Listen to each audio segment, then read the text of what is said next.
Bonjour tous les membres de Et si nous parlions d'histoire. Ce matin, je vais vous montrer la maison du président Mobutu ici à Lissala. Alors Lissala, c'est où il est né en 1930 et il a commencé des travaux d'un palais qui malheureusement il n'a pas pu achever en 32 ans de règne. Et comme je suis de passage dans la ville ou dans la cité, je me suis dit que ça ferait une très bonne idée de passer, voir la maison, mais également prendre les images afin de pouvoir les partager avec vous tous. Alors, ce qu'il faut retenir, c'est que dans l'ancienne province de l'Équateur, il y avait essentiellement 5 groupes tribaux, dont l'Engmandi, qui était le groupe tribal duquel venait le président Mobutu. Il y a l'Engbaka, qui sont sur toute la région vers Gemena. Le troisième groupe tribal, ce sont les Mongos, qui sont autour de la région de Mandaka. Le quatrième, ce sont les Boudja, ils sont autour de la région de Bumba. Et enfin, le cinquième groupe, ce sont les Ngombe. Eux, ils sont dans la région de Lissala.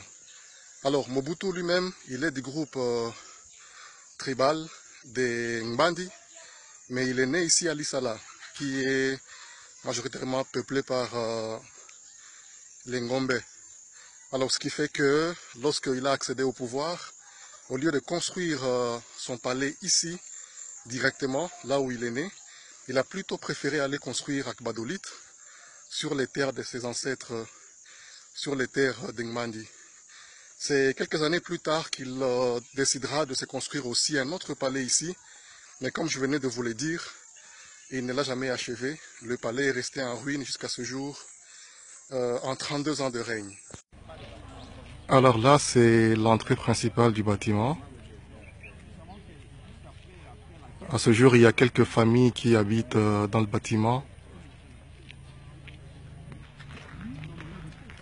Et juste en entrant, vous avez cette avenue qui vous dirige vers le complexe qui se trouve un peu en bas. Et c'est un complexe constitué de 3 bâtiments. Un principal bâtiment qui est au milieu, et je pense que c'est le bâtiment qui était réservé au maréchal Mobutu. Et puis il y a 2 autres qui sont de part et d'autre.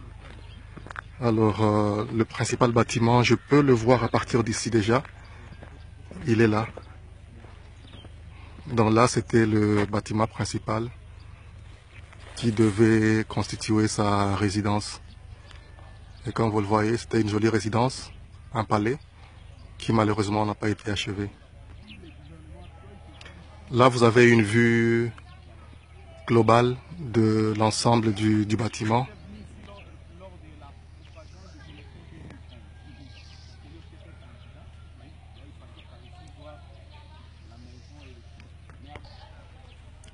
Et à ce jour, il y a quelques familles qui y vivent.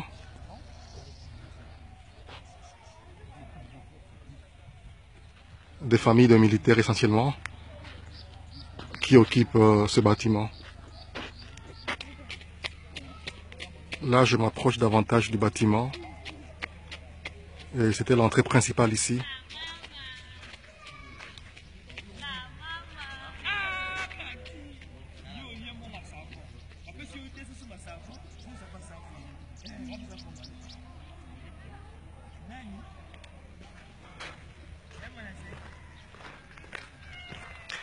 Alors là, je fonce un peu pour voir si je peux entrer dedans et voir si les familles qui occupent le bâtiment pourront accepter que je prenne quelques images. Alors comme vous le voyez, c'était vraiment un palais construit pour que Mobutu puisse y habiter pendant le temps qu'il aurait à passer à Lissala, sa ville natale. Mais comme je l'ai dit, il n'a jamais été achevé. Il est à ce jour abandonné et en ruine d'ailleurs. Et vous avez toute la plaque en bas qui est en marbre, comme vous pouvez le voir. Et je peux m'imaginer combien c'était difficile de ramener du marbre ici. Ça devait venir par avion. Et vous savez combien ça peut coûter ramener des tonnes de marbre ici. À l'entrée principale, vous avez cette plaque. Il est inscrit MB. Ça doit être Mobutu Sese Seko.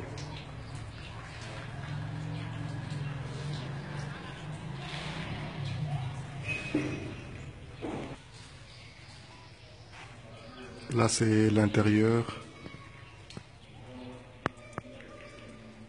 C'était le salon d'entrée, le hall d'entrée plutôt. Et tout est abandonné aujourd'hui.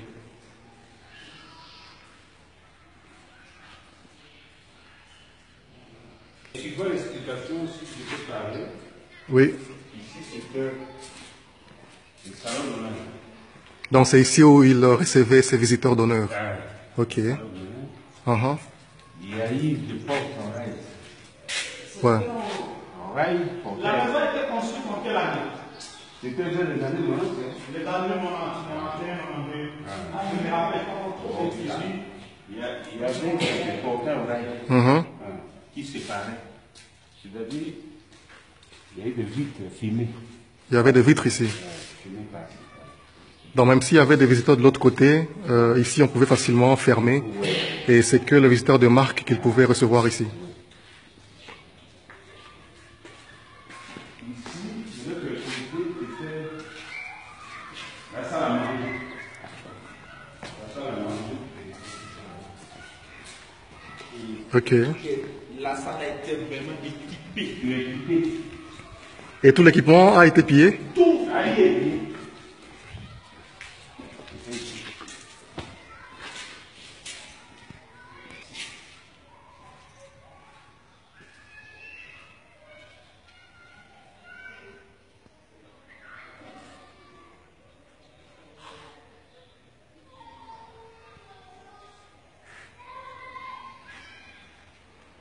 Mais après, j'ai vu qu'il y avait 3 complexes. Il y a celui-ci, le principal. Il y a 2 autres de l'autre côté qui malheureusement n'ont pas été achevés. J'ai vu ces 2-là, notamment là-bas au fond.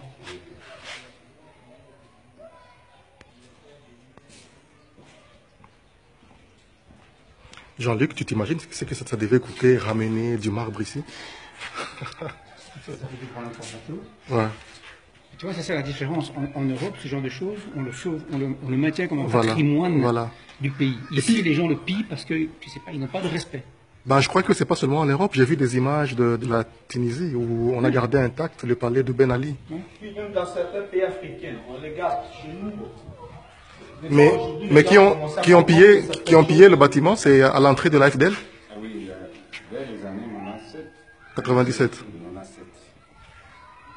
Tu peux monter sur le balcon, là? Oui, j'ai la clé. Là, on monte au-dessus.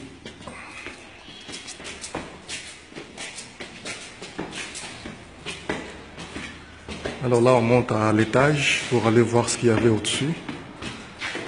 Nous venons de là, du bas.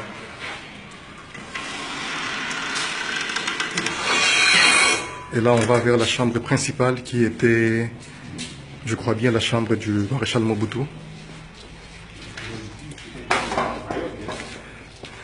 Et là, c'était comme un balcon.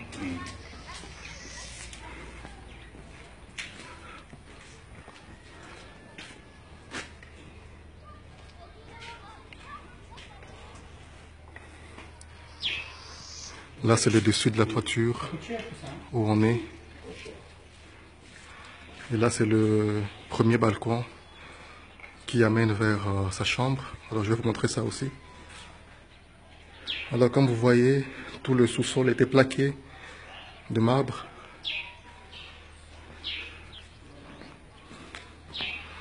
Alors, vous avez tout ce couloir au-dessus qui vous ramène vers les chambres. La maison avait 5 chambres.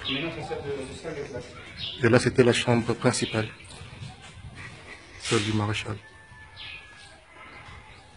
Ça doit encore servir, ça. Ça doit encore servir, les hommes de la CENI. Oui.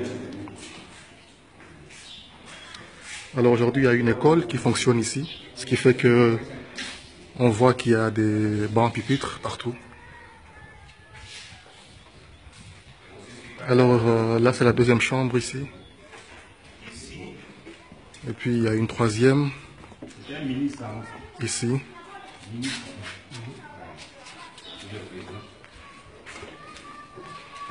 Et comme vous pouvez voir, tout ça est resté intact.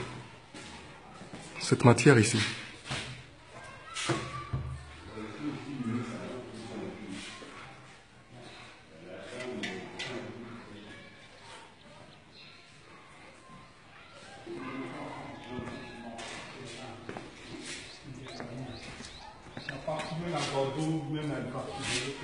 Et de l'autre côté, c'est déjà le fleuve. Hein. Donc l'emplacement n'a pas été choisi au hasard. À partir du balcon de premier étage, il avait une vue superbe sur le fleuve Congo, qui est déjà à quelques 10 mètres d'ici, comme vous pouvez le voir.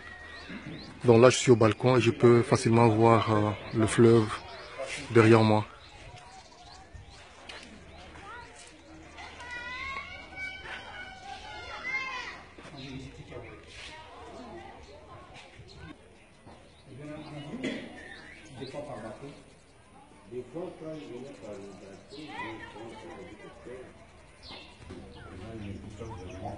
On posait ça au moins. On posait le pouce. Quand il passe, Ce genre de marbre. Ah oui, c'est très cher. Rien que pour le marbre ici, sur tout le bâtiment, il y en a pour des millions. C'est ça. Parce que je vois que tout le revêtement est fait en marbre. Le fait qu'il y a le fait là, il a comparé quoi? C'est-à-dire, il y a un pays là. C'est-à-dire, la dépense, le budget qui était perdu ici, c'est comparativement à un pays comme ça. Donc tout ce qu'il a investi pour construire ce palais, c'était des millions de dollars, ça. Des millions.